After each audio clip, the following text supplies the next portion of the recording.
خوشپوش ناقد doctor Atiq اللہ۔ 19ویں صدی میں جب اردو کو سرکاری حیثیت حاصل ہوئی تو اردو والے سڑک پر بھی سر اٹھا کر چلنے لگے، ورنہ اپنے گھر میں بھی سر جھکا کر رہتے تھے، اس لیے کہ پڑھا لکھا اسی کو سمجھا جاتا تھا جو فارسی پڑھتا تھا اور فارسی اگلتا تھا۔ اس لیے ہر بوالہوس نے فارسی بولنے کی کوشش کی تاکہ سرکاری مراعات حاصل ہو سکیں۔ جس طرح آج کل اپنی شخصیت کو نمایاں کرنے کے لیے ایسے لوگوں کے سامنے بعض لوگ انگریزی بولتے ہیں جو انگریزی نہیں سمجھ پاتے۔ سرکاری زبان بننے کا فائدہ یہ ہوا کہ انگریزی حکومت میں اردو کے شاعر اور ادیب بھی اعلیٰ عہدوں تک پہنچ کر عشرت منزل میں رہنے لگے، ورنہ عموماً اردو کے شاعر دہلی کے گلی کوچوں میں کرائے کے مکانوں میں انتقال کر گئے۔ لیکن چرخ ستمگار کو اردو اور اردو والوں کی خوشحالی اور خوش پوشی پسند نہیں آئی۔ اردو جو اپنی بدحالی کی وجہ سے 18ویں صدی میں ریختہ یعنی گری پڑی زبان کہلاتی تھی، اور اردو والے اپنے حلیے سے گرے پڑے لگتے تھے، 20ویں صدی کے نصف آخر میں پھر وہی صورتحال ہو گئی۔ سڑک پر یا محفلوں میں بدحال اور بے ہنگم شخص کو دیکھ کر اندازہ ہو جاتا تھا کہ یہ اردو کا ادیب یا شاعر ہے، لیکن بعض لال گودڑوں میں بھی دمکتے رہتے ہیں۔ ان میں سے ایک پروفیسر عتیق اللہ ہیں، جو اردو کے ادیب اور شاعر ہو کر اردو والے نہیں لگتے۔ ڈاکٹر عتیق اللہ کو ہم اس وقت سے جانتے ہیں جب وہ دہلی میں بے روزگار تھے اور دہلی کے چائے خانوں اور کافی ہاؤس میں اپنی علمیت اور ادبیت کا مظاہرہ کرتے تھے۔ ہماری ان سے پہلی ملاقات دہلی کے ایک چائے خانے ہی میں ہوئی۔ غالباً یہ 1976 کی بات ہے۔ علی گڑھ میں ہمارے ایک دوست تھے۔ جب تک علی گڑھ میں رہے اپنی ذہانت کا استعمال تعمیری کاموں میں کیا، لیکن تلاش روزگار میں جب دہلی آ گئے تو اور بھی بہت سے ہنر سیکھ لیے جو وقت ضرورت کام آتے ہیں۔ ان کا نام تھا شارق ادیب۔ جب تک علی گڑھ میں رہے واقعی اس میں بامسمہ یعنی شارق ادیب ہی رہے، لیکن دہلی میں غم روزگار کی دل فریبی کے سبب ادب کی شارقیت ماند پڑ گئی۔ ہماری پہلی ملاقات ڈاکٹر عتیق اللہ سے شارق ادیب کے ساتھ ہی ہوئی۔ ہم علی گڑھ سے ریڈیو کے ایک پروگرام کے لیے دہلی آئے تھے۔ پروگرام زبیر رضوی کا تھا، جو اس وقت آل انڈیا ریڈیو کی اردو سروس میں تھے۔ شام کو جب ہماری ملاقات شارق ادیب سے ہوئی تو انہوں نے ضیافت کے لیے بلی ماران کی اس گلی میں ہمیں لے گئے جہاں مرزا غالب کرائے کے مکان میں رہا کرتے تھے۔ شاید پریشان حالوں کو پناہ دینے کی روایت اس گلی کی کافی پرانی تھی۔ اسی روایت کو ملحوظ رکھتے ہوئے حکیم عبدالحمید مرحوم نے ہمدرد طبیہ کالج قائم کیا تاکہ اس گلی میں مسلسل ہمدردی کا سلسلہ جاری رہے۔ ہمدرد کی عمارت میں ایک چائے خانہ تھا۔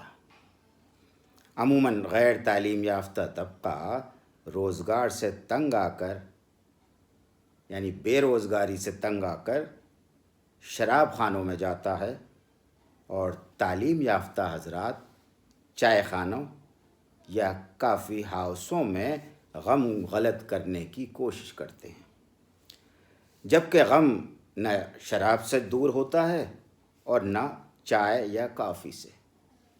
جب ہم شاعر قدیب کے ساتھ چائے خانے میں پہنچے تو ایک دراز قد سیاہ گھنے بالوں والا خوش لباس شخص ہاتھ میں سگریٹ لیے اس کرسی پر بیٹھا دکھائی دیا۔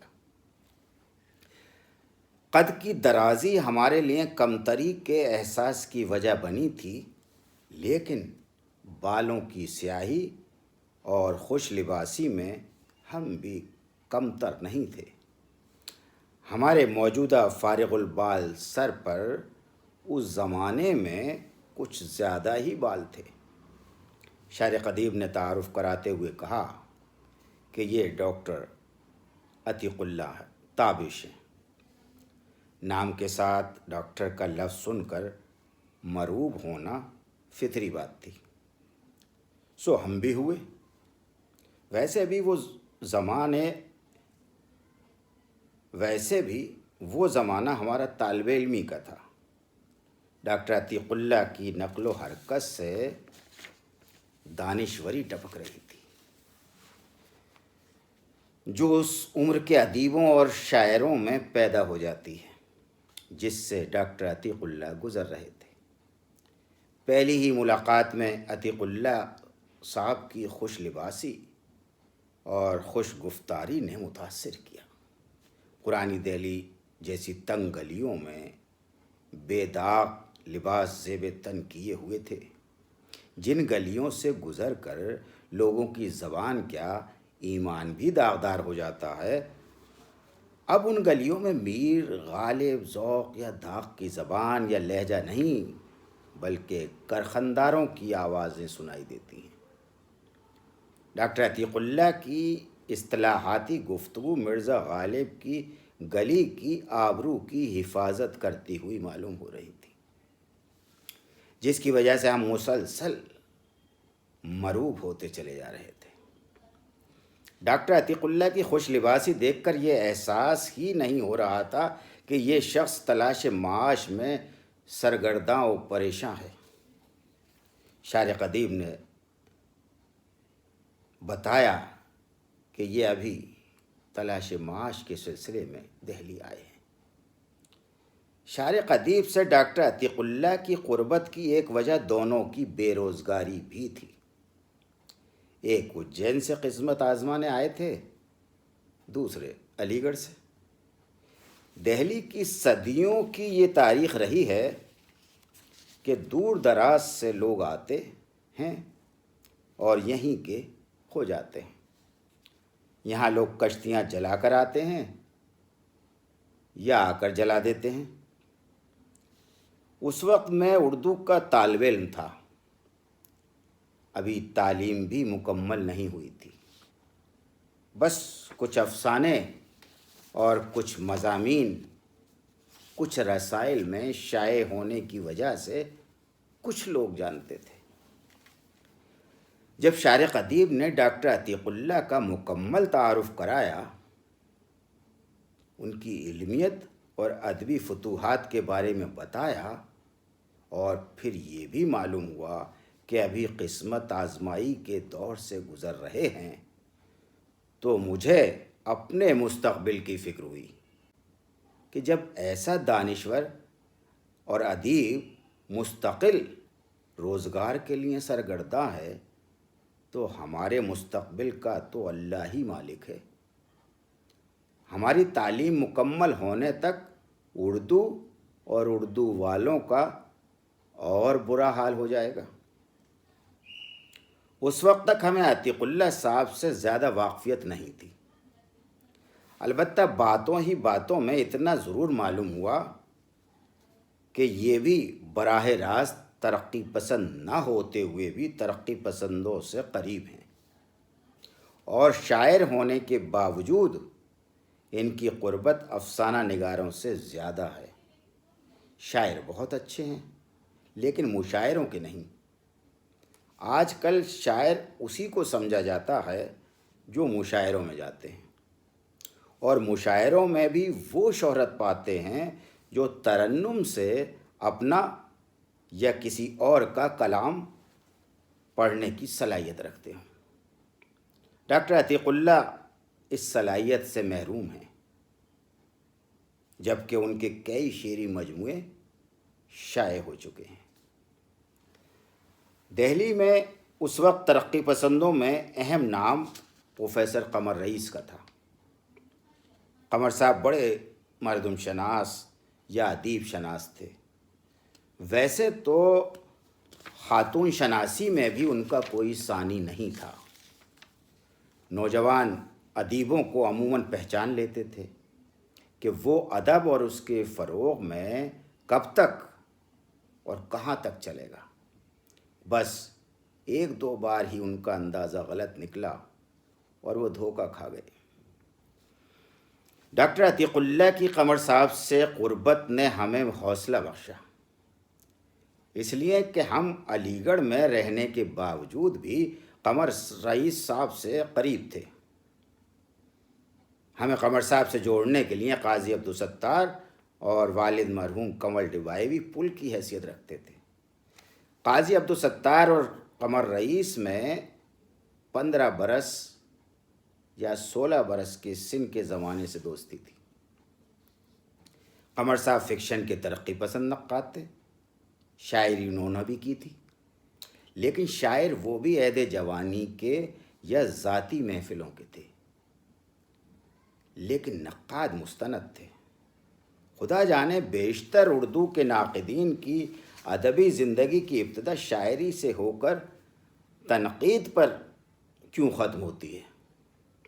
احتشام حسین ہوں یا آل احمد سرور، کلیم الدین احمد ہوں یا شمس الرحمن فاروقی، بلکہ حالی ہوں یا شبلی، سب ہی شاعری کرتے کرتے نقاد بن گئے۔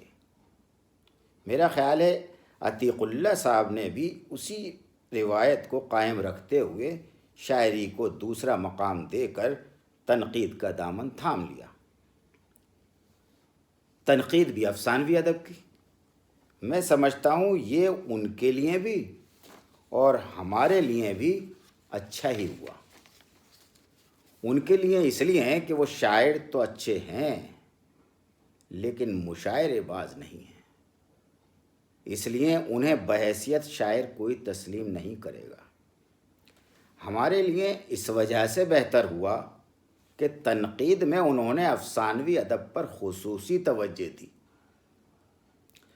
اور ہم اس امید پر ان سے تعلقات نبھاتے رہے کہ ایک نہ ایک دن تو ضرور ہمارا کوئی افسانہ انہیں لکھنے کے لیے مجبور کرے گا۔ ہمدرد کالج کی ملاقات کو ہم نے کبھی فراموش بھی نہیں کیا۔ تخلیق کاروں کے لیے لازمی ہے کہ ہر حال میں ناقدین سے نبھاتے رہیں۔ اگرچہ ہم قاضی عبدالستار کے شاگرد رہے جو بھری محفل میں ناقدین کی آبرو ریزی سے گریز نہیں کرتے تھے، یہ اور بات ہے کہ ہر ناول پر ناقدین کی رائے کا انتظار بھی رہتا تھا۔ ڈاکٹر عتیق اللہ کی قدر و قیمت ہماری نظر میں اس لیے بھی تھی کہ وہ 8ویں دہائی کے افسانہ نگاروں کے نقاد بن کر ابھرے۔ علی گڑھ جانے کے بعد ہمیں معلوم ہوا کہ ڈاکٹر عتیق اللہ کی وابستگی دہلی یونیورسٹی کے شعبے سے ہو گئی ہے۔ ہمارا بھی دہلی ہجرت کرنے کا ارادہ تھا۔ جب 1978 میں دہلی آئے تو معلوم ہوا کہ ڈاکٹر عتیق اللہ جو دھواں اڑاتے ہوئے گلی قاسم جان کے ایک چائے خانے میں ملے تھے، اب تلاش معاش کی جد و جہد سے آزاد ہو گئے۔ آخر قمر رئیس صاحب کی دور اندیشی اور دوربینی کو یہ خوف ہوا کہ یہ اجین کا باشندہ جس میں کالی داس کی سی ذہانت ہے، کہیں حالات سے مجبور ہو کر گھر واپسی نہ کر لے، اس لیے دہلی میں ہی اس خوش شکل، خوش پوش اور خوش گفتار نوجوان کو کسی نہ کسی طرح دہلی میں رہنے کا پابند کیا جائے۔ دراصل جس زمانے میں انجمن ترقی پسند مصنفین کی ذمہ داریوں کا بوجھ پوری طرح سے قمر صاحب کے کاندھوں پر آ گیا تو انہیں تلاش رہی ایسے جانباز اور جانثار نوجوان ادیبوں کی جو تحریک کو دوبارہ تحریک دے سکیں۔ ویسے تو قمر صاحب خود بھی جوان ہی تھے، وہ 75 کے ہو کر بھی جوان رہے۔ ڈاکٹر عتیق اللہ نے تو عمر کی 4 دہائیاں بھی پوری نہیں کی تھیں۔ ویسے دیکھنے میں نوجوان تو وہ آج بھی نظر آتے ہیں۔ میرا خیال ہے اجین سے لے کر اورنگ آباد تک اور اورنگ آباد سے دہلی تک کسی نے آج تک ان کے سفید بال نہیں دیکھے ہوں گے۔ بالوں کی سیاہی ان کی جوانی یا نوجوانی کی گواہی دیتی ہے۔ بالوں کی سیاہی کے علاوہ عمر کی 8 دہائی مکمل ہونے کے باوجود بھی ان کا طرز زندگی مابعد جدید ہے۔ ڈاکٹر عتیق اللہ کو اپنے بال اور ان کی سیاہ رنگت بے حد پسند ہے۔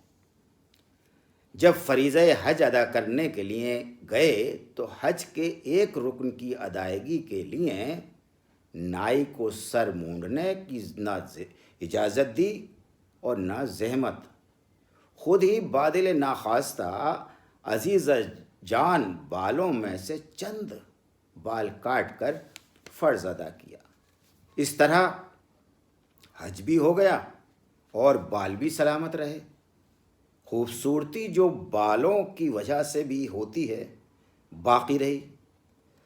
ڈاکٹر عتیق اللہ کی پرکشش شخصیت میں ان کے سیاہ بالوں کی بڑی اہمیت ہے۔ ان کی حفاظت کے پیش نظر وہ نماز کے وقت بھی اپنے بالوں کو ٹوپی کا بوجھ نہیں اٹھانے دیتے۔ ڈاکٹر عتیق اللہ کا جب دہلی یونیورسٹی میں تقرر ہوا تو انہیں اردو سرٹیفکیٹ کلاس پڑھانے کے لیے دی گئی، جس میں شامل نصاب کی کتاب میں ایک سبق مولانا ابوالکلام آزاد کا کامرانیوں کا راز تھا۔ اس سبق میں مولانا نے لکھا تھا، میں دل کو کبھی مرنے نہیں دیتا، کوئی حالت ہو، کوئی جگہ ہو، اس کی تڑپ کبھی دھیمی نہیں پڑے گی۔ میں جانتا ہوں کہ جہان زندگانی کی ساری رونقیں اسی میکدے خلوت کے دم سے ہیں۔ یہ اجڑا اور ساری دنیا اجڑ گئی۔ یہ سبق پڑھاتے پڑھاتے ڈاکٹر عتیق اللہ نے جینے کا ہنر سیکھ لیا۔ وہ خود بھی اس بات کا اعتراف کرتے ہیں کہ شعبہ اردو دہلی یونیورسٹی میں رہ کر میں نے سکھانے سے زیادہ سیکھا ہے۔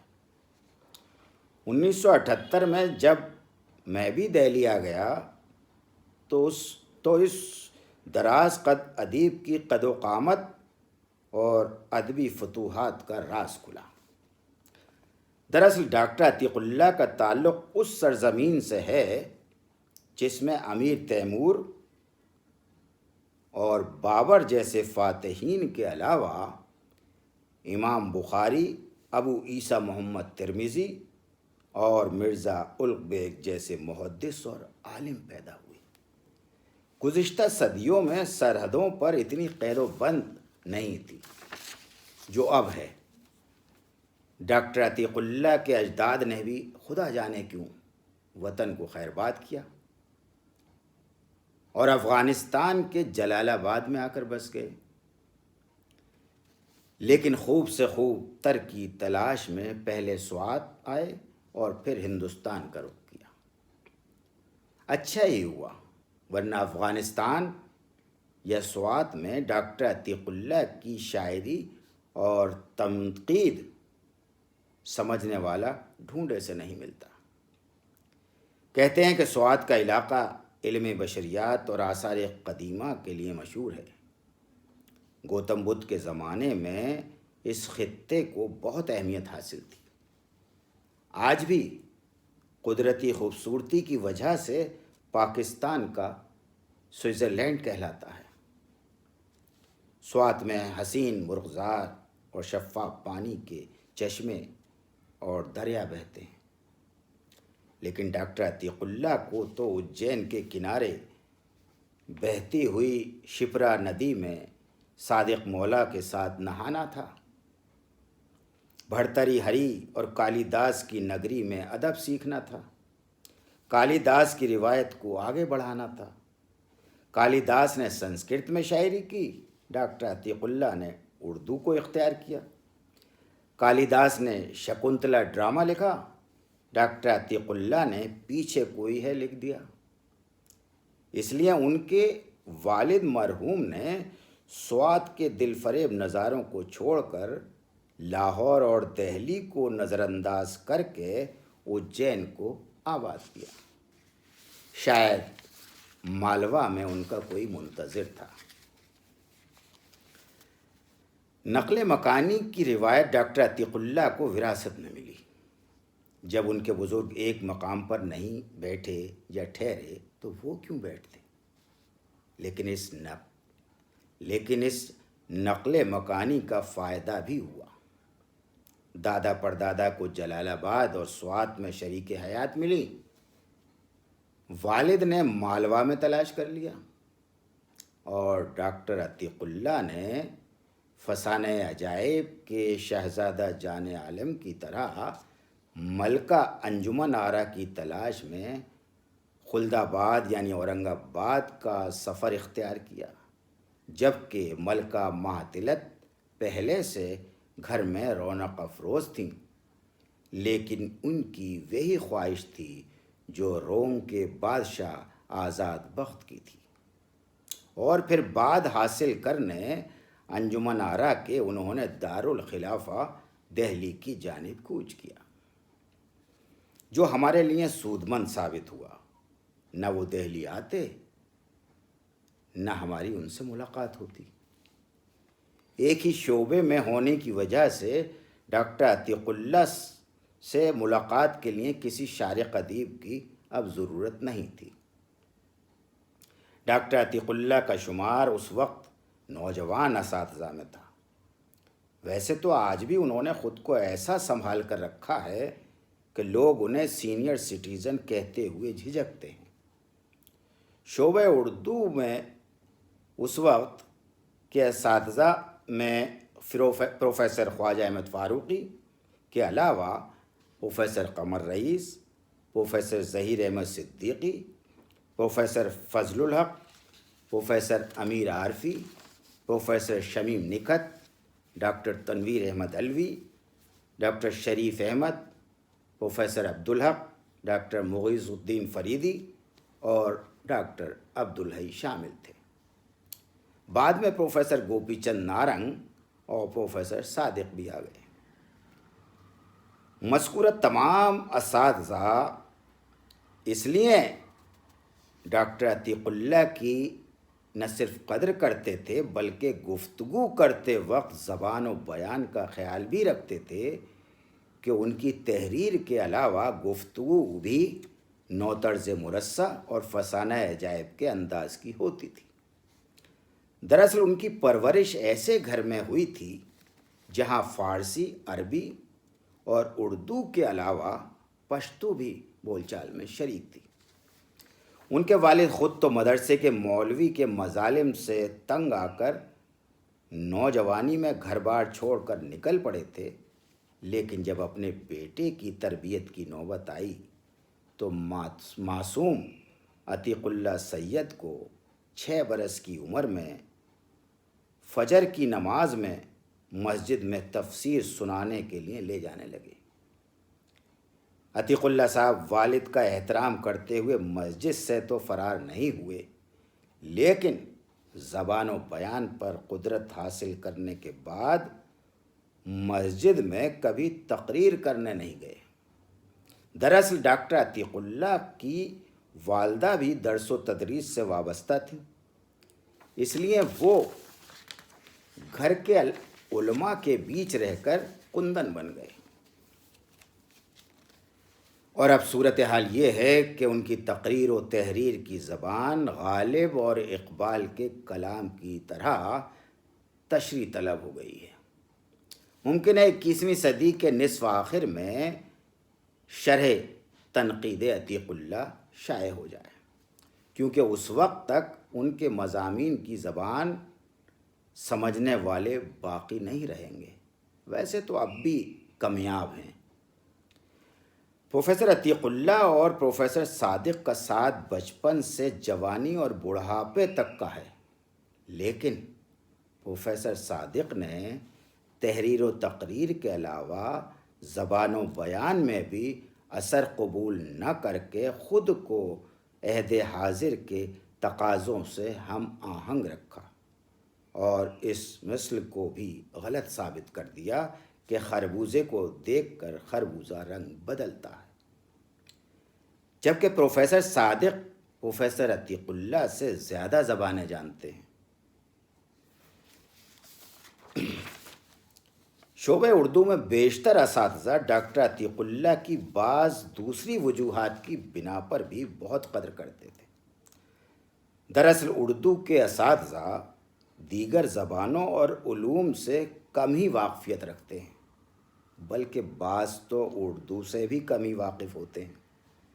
ڈاکٹر عتیق اللہ کو انگریزی اور علم ریاضی میں بھی مہارت حاصل ہے، اس لیے انگریزی میں خط و کتابت کے علاوہ تنخواہ اور دیگر معاملات کے حساب کتاب میں بزرگ اساتذہ بھی ان کا تعاون حاصل کرتے تھے۔